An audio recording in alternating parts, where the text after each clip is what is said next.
Hoje, nós escutamos um trecho santo do Evangelho que nos fala da providência de Deus, que nos fala dos desígnios divinos. Deus que é bom, e sendo bom conduz o homem. Deus que é justo, e na sua justiça permite que muitas coisas aconteçam na vida dos homens. Só que hoje, a mensagem de nosso Senhor Jesus Cristo não é uma mensagem para o povão, para a multidão dos seus seguidores, de jeito nenhum. A mensagem de nosso Senhor hoje é de um todo exclusiva para os seus amigos mais próximos, para os seus apóstolos, para aqueles que ele escolheu a dedo, para aqueles que prescrutava os corações, elegeu e os tornou vaso de eleição, verdadeiros baluartes, verdadeiros corifeus da fé, verdadeiras colunas da igreja na causa da evangelização e no seguimento a nosso Senhor Jesus Cristo. Observem que Mateus, ao escrever o texto hoje, Mateus explicita com muita propriedade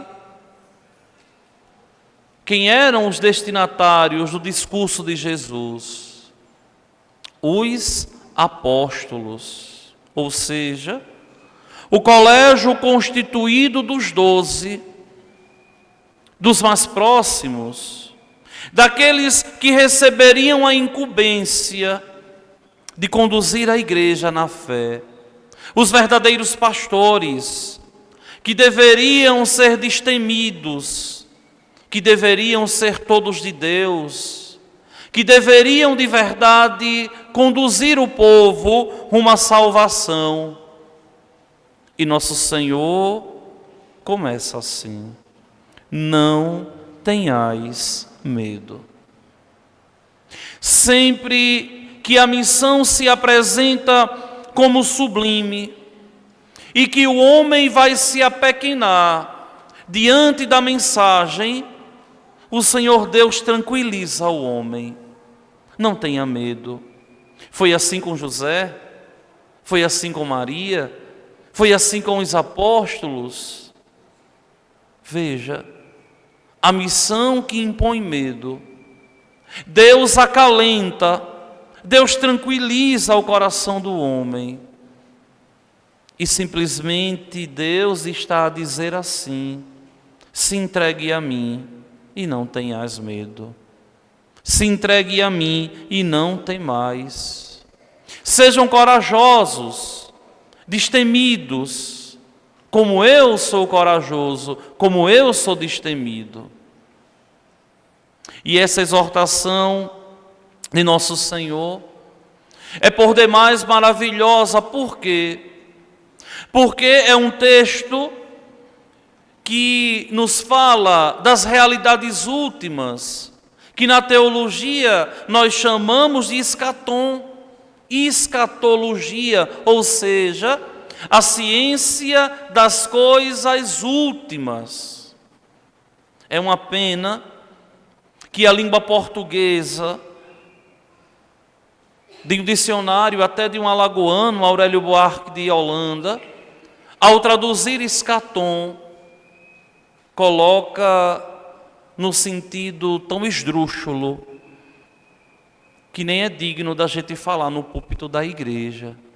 Mas o sentido primeiro de escatom, de escatologia, é a realidade das coisas últimas. E Aurélio Buarque de Holanda vai falar de excremento.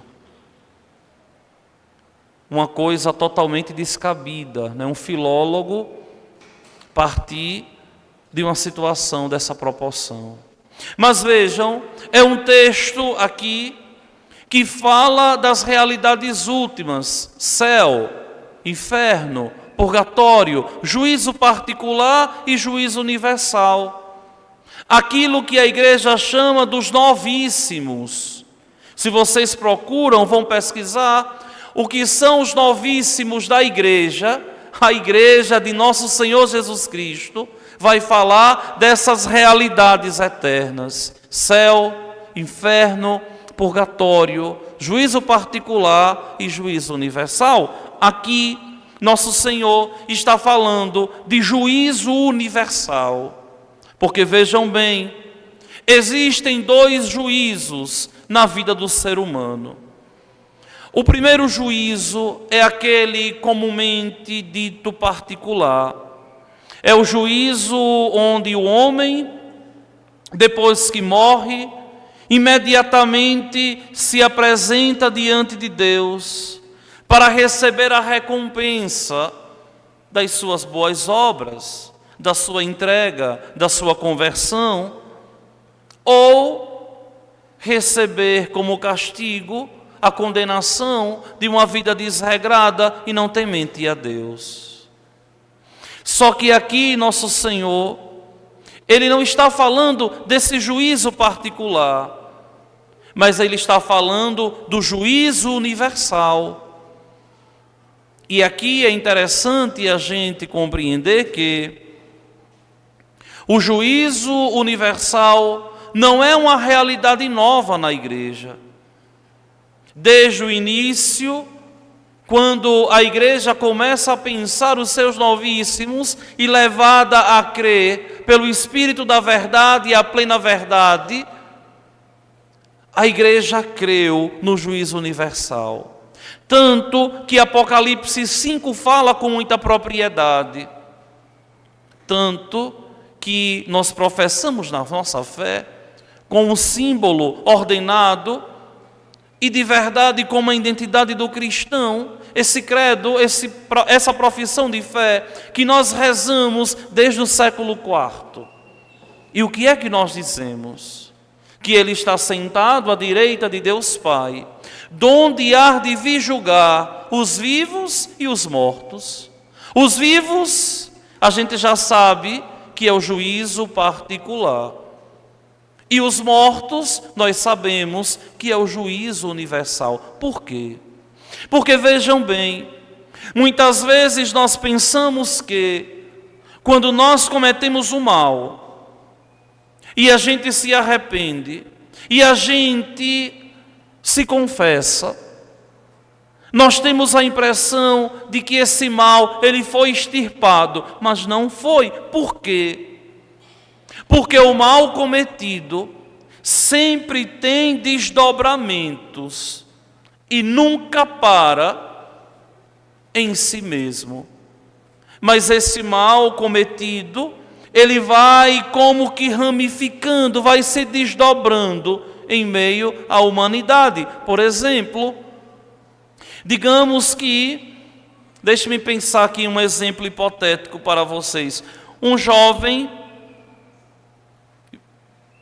se revoltou porque perdeu o pai logo cedo. E aí entrou no mundo do álcool. E depois entrou no mundo das drogas. E aí juntou com a moça. E aí nessa história bateu nessa moça. E essa moça engravidou. E aí abandonou os filhos. Esses filhos que foram criados sem pai, já vão ali sofrer a ausência do pai, vão criar uma revolta dentro de si, e por aí vai. Vejam, o mal, ele tem sempre ramificações.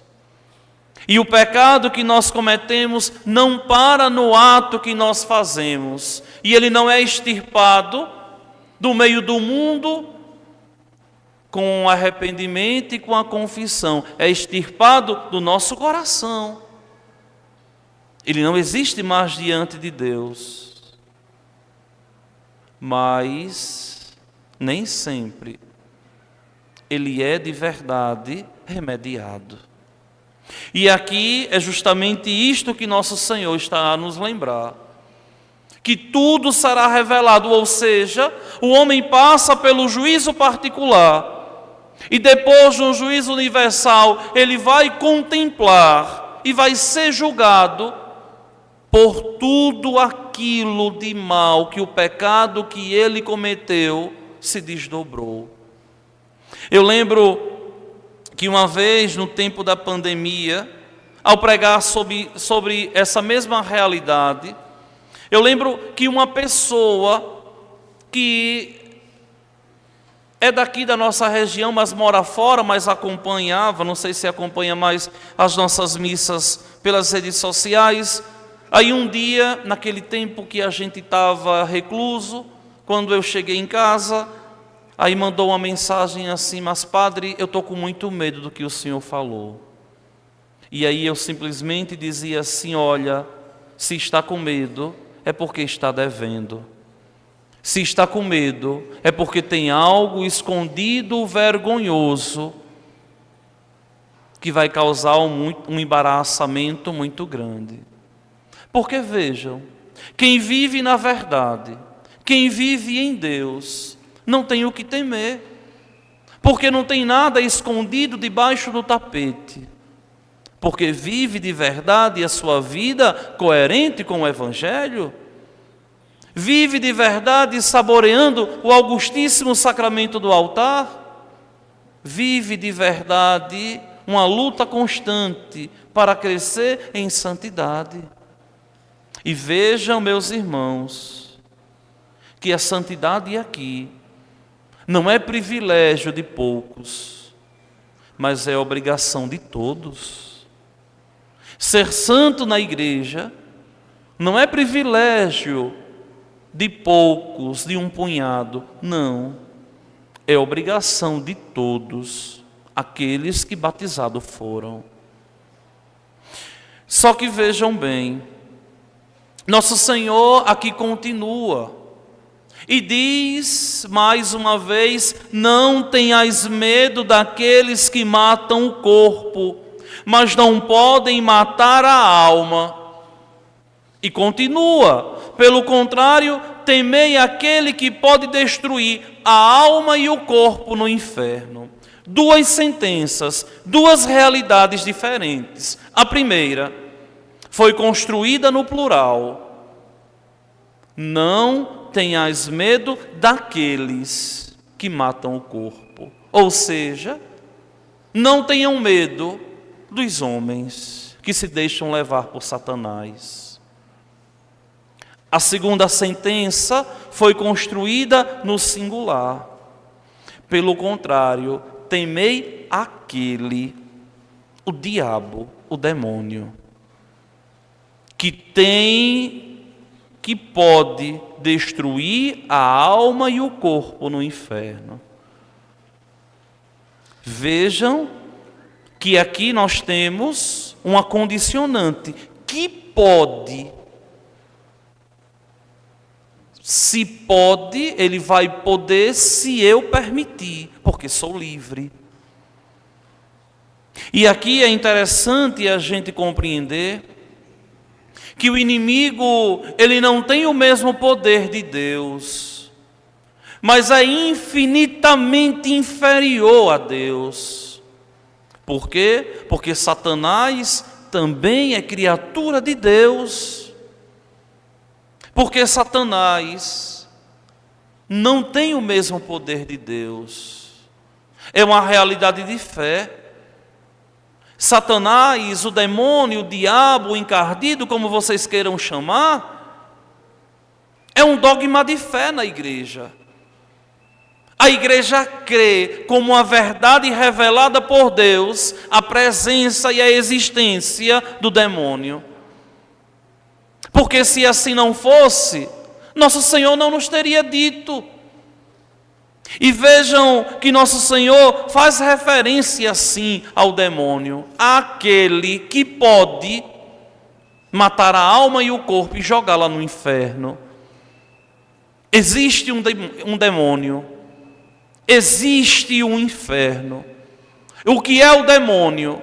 É aquele que de Deus tem inveja. Onde é o inferno? É o lugar da ausência total de Deus, onde há choro e ranger de dentes. Vejam que isso aqui é muito interessante. E é preciso a gente compreender que o demônio, por exemplo, ele não tem o poder de conhecer o nosso pensamento como Deus tem. O demônio não tem o poder de prescrutar o nosso coração como Deus tem. Tanto que, se vocês observam, no momento em que nosso Senhor pisou nesta terra aqui e começou a se apresentar como o Emanuel, como o Messias, o demônio questionou nosso Senhor tantas vezes: quem és tu? E tantas vezes nosso Senhor disse: cala-te.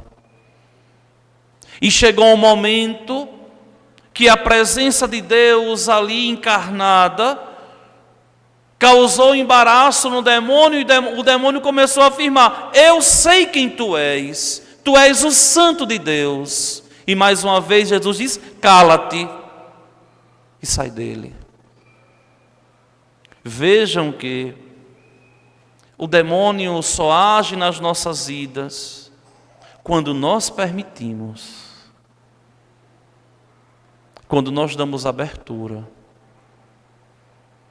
quando nós deixamos, quando a ele nós damos ousadia. Eu fico bobo que as pessoas hoje em dia brincam muito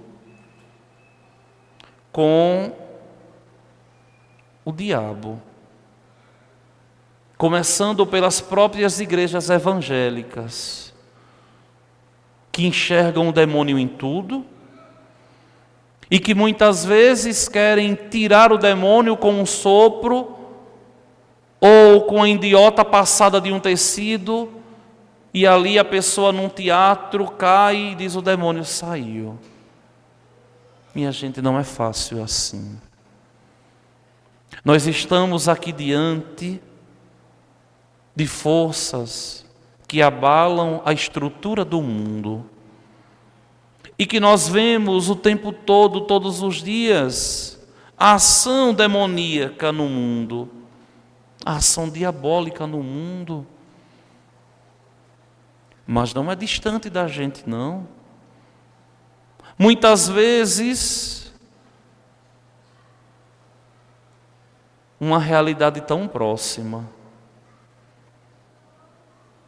quando se deixam levar pelas artimanhas, pela sedução de Satanás. Porque vejam bem, nosso Senhor é a verdade, e a verdade ela deve ser dita, mesmo que venha doer e causar um embaraço. O demônio é a personificação da mentira, que engana, que ludibria, que seduz para destruir. Por quê? Porque o demônio é astuto, porque ele tem por objetivo medir forças com Deus e mostrar a Deus que pode ser tão importante como Deus é. Por isso que se infiltra em todas as camadas. E pode se infiltrar também no nosso coração, na infidelidade, na deslealdade, no desdém para com as coisas de Deus, nas mentiras, na sensualidade. Pode se manifestar na arrogância de querer combater o pai, de querer combater a mãe, porque nós sabemos como tem famílias hoje em dia que vivem de fachada. que dentro de casa vivem tudo se comendo, me desculpem um verbo rasteiro, se maltratando, onde não existe respeito ali pela figura do pai, pela figura da mãe, onde muitas vezes, porque quem sabe o filho conseguiu se desgarrar um pouquinho, quer se achar superior, melhor. Um irmão que maltrata o outro, que tem inveja do outro, que vive o tempo todo ali a destruir o outro. O que é isso senão uma manifestação diabólica dentro das nossas próprias casas? Aí cada um de vocês julguem e comecem a colocar o joelho no chão, a pedir ao Senhor o bom Deus que tenha misericórdia, ao pedir ao Senhor o bom Deus que de verdade dentro da tua casa seja ali a presença de Deus, uma igreja doméstica como foi sonhada, querida, desejada por Deus. Mas não é só em casa não, no próprio trabalho. Vejam os nossos ambientes de trabalho, que ambientes carregados de inveja, de intriga, de maldade, um querendo puxar o tapete do outro. Um ambiente que muitas vezes é tão pesado. Por quê? Porque onde o demônio entra, a bagunça se instala. Enquanto Deus é ordem, o demônio é desordem. E vejam que, minha gente, olha, se vocês me perguntassem assim, padre, qual é o pior tipo de pessoa? Eu digo para vocês, sem titubear, são aquelas que não temem a Deus. São aquelas que não se aproximam da Eucaristia. São aquelas que desdenham a palavra de Deus. São aquelas que querem caminhar na autonomia de pensarem que podem, de verdade, serem felizes sem Deus. São aquelas que só procuram Deus quando precisam. São aquelas que se apresentam muitas vezes como boas pessoas, mas travam uma luta branca, uma guerra branca contra Deus e os princípios morais. Porque veja bem, o erro e a afronta a Deus não só pertence àqueles que cometem, mas àqueles que também apoiam e aprovam. E eu já me deparei com pessoas que muitas vezes querem se sentar até no lugar de Deus a dizer assim, olha, se eu fosse Deus, eu permitia isso ou aquilo. Graças a Deus que não é. Porque se tem a ousadia de querer julgar os princípios divinos, é claro que é alguém que não é temente a Deus. Meus queridos irmãos e minhas irmãs, vamos ter medo, sim, daquele que pode destruir a alma e o nosso corpo e jogá-los no inferno. Vamos ter medo, sim, de perder a nossa salvação. Vamos ter medo, sim, de ao invés de sermos discípulos de Cristo, sermos em meio ao mundo agentes do mal, que levam as pessoas a caírem em pecado, que levam as pessoas a muitas vezes tirarem a própria vida do trilho e viverem uma vida não condizente com o batismo que um dia receberam. Um cristão não pode apoiar o erro. Um cristão não pode assistir certos programas de televisão, ver certas coisas na internet, escutar certos tipos de música, apoiar certas pessoas que levam uma vida desregrada, não condizente com a realidade divina deixada por Deus. Um cristão não pode ser falso, mentiroso. Um cristão não pode ser alguém desleal. Muitas vezes eu fico a observar, dentro da própria igreja, pessoas que muitas vezes trabalham juntas e se maltratam. Por quê? Porque não entenderam ainda que a nossa vida lá fora é um reflexo da nossa vida aqui dentro. Porque não entenderam ainda que quem divide não é Deus. Deus é aquele que une. Por isso, unidade indivisível, a Trindade. O demônio é o diabolos, o divisor, aquele que divide. Para quê? Para que possa roubar de Deus. Então vejam que aqui é um discurso muito forte de nosso Senhor.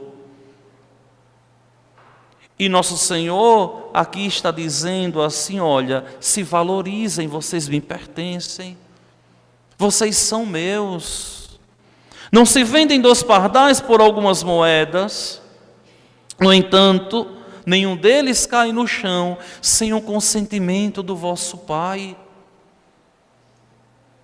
Minha gente, o que acontece de bom na nossa vida é graça de Deus.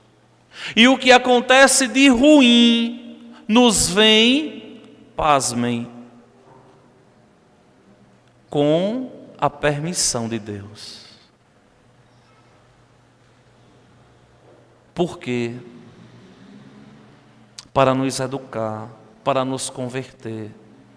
E eu não sei vocês, mas quantas vezes eu me deparei com situações tão conflituosas, como uma vez que nós fomos visitar o Hospital do Câncer em São Paulo, ali para rezar, e vendo tanta criança sofrendo ali. E no meu coração eu saía com uma indagação e dizia assim: mas meu Deus, por que isso?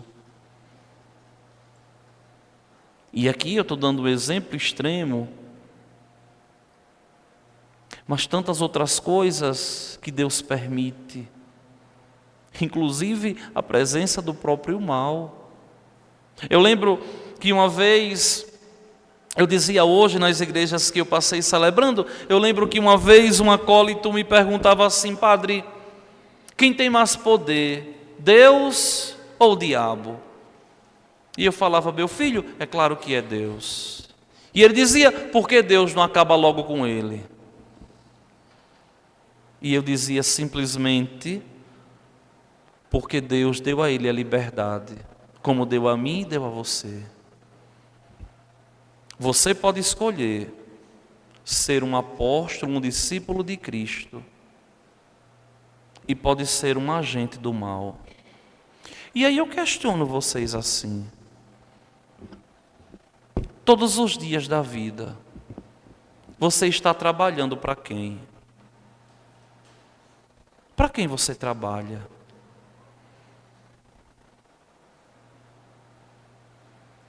Quem é de verdade que dá o norte da tua vida? Porque se você trabalha para Deus, vai buscar viver segundo a palavra de Deus. Se você não trabalha para Deus, você vai ser indiferente à palavra de Deus. E a indiferença é o grande pecado contra o Espírito Santo de Deus, que não tem perdão. Meus queridos irmãos e minhas irmãs, nosso Senhor continua: olha, quanto a vós, não tenhas medo, vós valeis mais do que muitos pardais. Aí vem aqui o cerne da liturgia de hoje. As próprias palavras de Jesus aqui nos induz a sermos melhor, apesar das nossas pequenas infidelidades. Porque vejam bem, tudo o que aqui eu estou dizendo a vocês serve primeiro para mim. Porque volto a dizer, se tem uma pessoa que aqui corre sério risco de salvação, é aquele que dirige vocês. E eu sempre tive consciência disso. É por isso que muitas vezes eu me deparo com situações que, como pároco, como pastor, como pai espiritual, eu preciso dizer, não é assim. E aí a gente vê a pessoa de um modo todo raivoso, muitas vezes revoltado, porque o padre disse um não. Mas por que disse um não? Porque aquilo não está correto, porque aquilo não é certo. Por quê? Porque simplesmente é preciso conduzir o povo de Deus ao caminho do céu. E esse caminho não é fácil, é um caminho árduo, e que passa de verdade pelo nosso desejo de sermos de Deus. Olha o que Jesus diz, para a gente concluir esse evangelho tão gostoso de hoje. Portanto, todo aquele que se declarar a meu favor diante dos homens, também eu me declararei em favor dele diante do meu Pai que está no céu. Ou seja, nós teremos um advogado, na medida em que nós testemunharmos ele em meio ao mundo. Não adianta você dizer que é de Deus e fazer tudo errado. Não adianta. Não adianta você dizer que pertence a Deus e vive no final de semana nos braços de Satanás, se embriagando o tempo todo, porque tem gente que não pode passar um final de semana sem colocar um pingo de álcool na boca. Vocês sabem, não tenho problema nenhum com isso. E já falei para vocês que beber não é pecado. Porém, tem que se ter dignidade. E por aí a gente pode ir dando tantos e tantos exemplos. É preciso dizer, eu sou de Deus. Isso eu posso, isso aqui eu não posso. E muitas vezes o dizer eu não posso vai doer em nós, porque é cortar na nossa própria carne, simplesmente por ser de Deus, simplesmente por ser discípulo de Cristo. Imaginem os apóstolos todos, homens de fé, corajosos, a renunciar tudo por Cristo, a renunciar tudo por Cristo. E tem gente que não tem coragem de fazer uma mínima renúncia por nosso Senhor.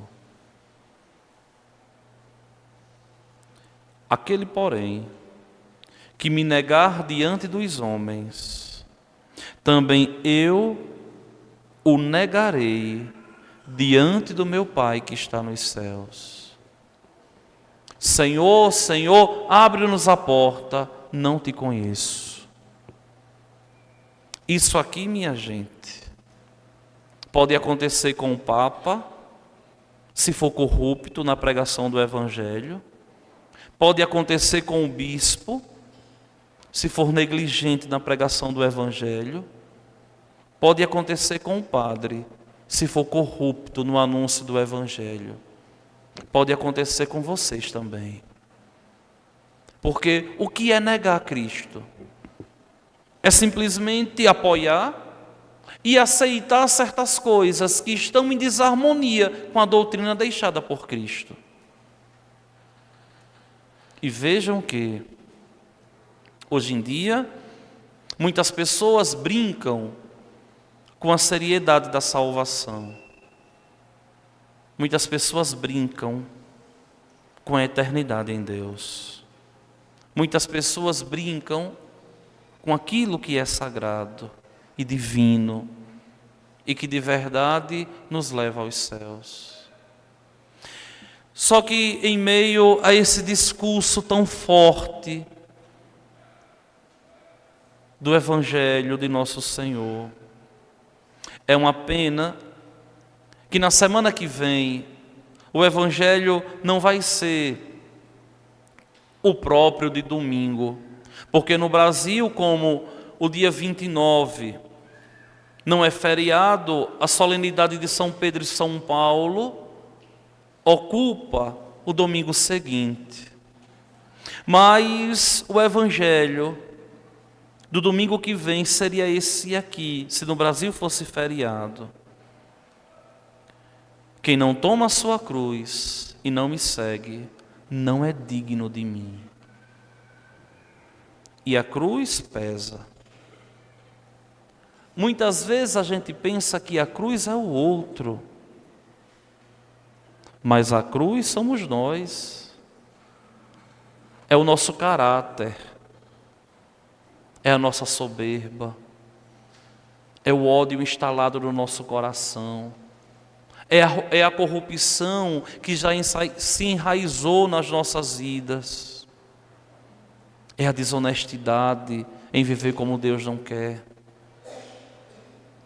Vejam, tudo isso é uma cruz que nós devemos superar todos os dias e vencer. E nosso Senhor termina na semana que seria o Evangelho: quem procura conservar a sua vida vai perdê-la, e quem perde a sua vida por causa de mim vai encontrá-la. O que é aqui conservar a vida? É lutar para ser de Deus. E o que é aqui perder a vida? É viver como se Deus não existisse, ou como se dissesse assim: depois a gente resolve. Pode ser que esse depois não tenha tempo. Para concluir a pregação e a homilia de hoje, eu queria recordar a vocês a benevolência de Davi, hoje no Salmo, quando, olhando a sua condição criatural, que a nossa condição, não existe nenhum, ou melhor, não existe nenhuma personagem no Antigo Testamento que seja mais o retrato do cristão do que Davi, o rei Davi. E Davi, olhando a sua condição pequena, de pecador, de infiel, eleva uma prece a Deus e assim diz: atendei-me, ó Senhor, pelo vosso imenso amor. Por vossa causa é que sofri tantos insultos, e o meu rosto se cobriu de confusão. Eu me tornei como um estranho a meus irmãos. Por quê? Porque vivia no Evangelho, como estrangeiro para os filhos de minha mãe. Pois meu zelo e meu amor por vossa casa me devoram como um fogo abrasador. E se é uma coisa que nós precisamos aprender de verdade, é termos zelo pela casa de Deus.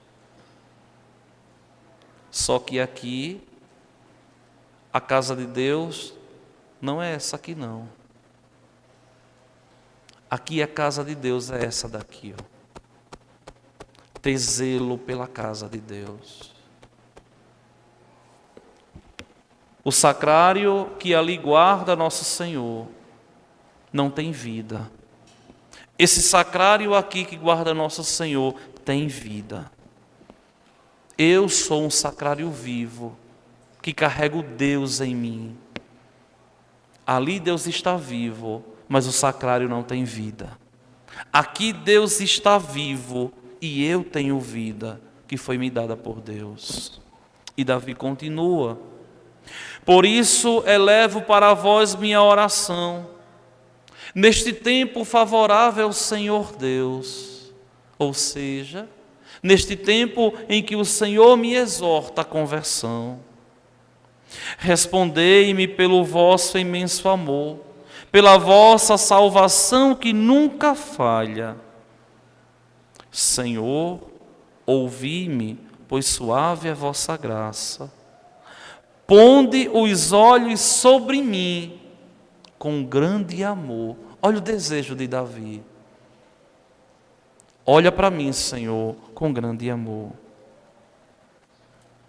E eu queria pedir a vocês para que hoje levassem esse folhetozinho, esse jornal que vocês estão aí, e fosse esse salmo a oração de vocês antes de dormir. Quem tem esposo, esposa que está aqui na igreja, rezem juntos. Quem não é casado, reze sozinho em casa. Mas se ponha diante de Deus e peça a Deus que não desista de nós, porque sem Ele nós somos fracassados e com Ele nós somos vitoriosos e alcançamos o céu. Creio em Deus Pai,